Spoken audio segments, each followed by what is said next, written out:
name is Muhammad Said bin Ibrahim. I am from BNS student. Today I want presentation are about advertised distance, feasible distance.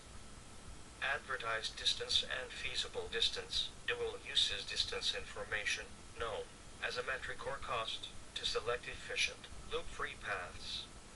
The lowest cost route is calculated by adding the cost between the next hop router and the destination, referred to as the advertised distance, to the cost between the local router and the next hop router. The sum of these costs is referred to as the feasible distance. Advertised distance versus feasible distance. The advertised distance is the AIGRP metric for an AIGRP neighbor router to reach a particular network. This is the metric between the next hop neighbor router and the destination network. The feasible distance is the AIGRP metric for this router to reach a particular network. This is the sum of the advertised distance for the particular network learned from an AIGRP neighbor, plus the AIGRP metric to reach that neighbor, the cost between this router and the next hop router. A router compares all feasible distances to reach a SPCC network in its topology table. The route with the lowest feasible distance is placed in its SIP routing table. This is the successor route. The feasible distance for the chosen route becomes the AIGRP routing metric to reach that network in the routing table. Examples. For example, in figure, routers A and B send their routing tables to router C, whose tables are shown in the GURE. Both routers A and B have paths to network 10.1.1.0/24, among many others, that are not shown. The routing table on router A has an AIGRP metric of 1000 for 10.1.1.0/24.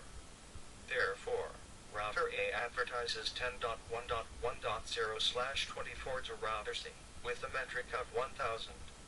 Router C installs 10.1.1.0/24 from router A in its CIGRP topology table with an add of 1000.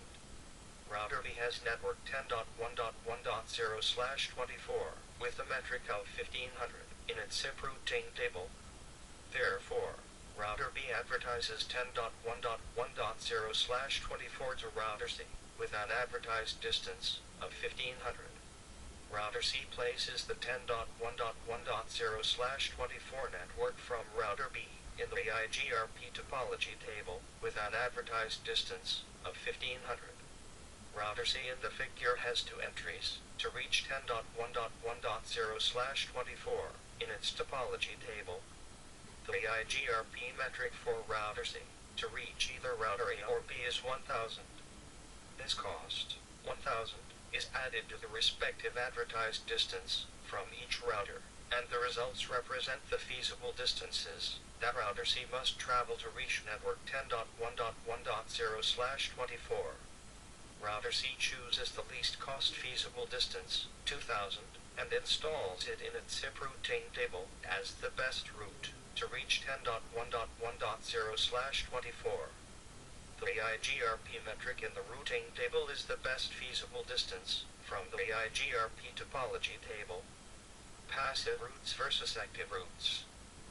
A route is considered passive when the router is not performing recomputation on that route. A route is active when it is undergoing recomputation, in other words, when it is looking for a new successor. Note that passive is the operational, stable state.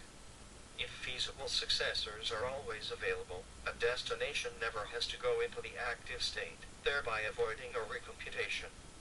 A recomputation occurs when the current route to a destination, the successor, goes down and there are no feasible successors for the destination.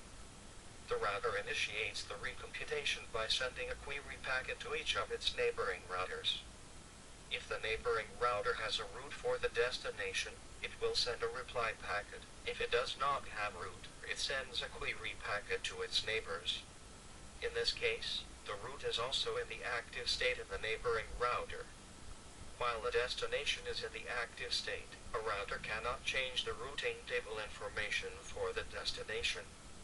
After router has received a reply from each neighboring router, the topology table entry for the destination returns to the passive state. Each router then examines its CIGRP topology table and determines the best route and other feasible routes to every destination network. A router compares all feasible distances to reach a SPCC network and then selects the route with the lowest feasible distance and places it in the routing table. This is the successor route. The feasible distance for the chosen successor route becomes the IGR routing metric to reach that network in the routing table.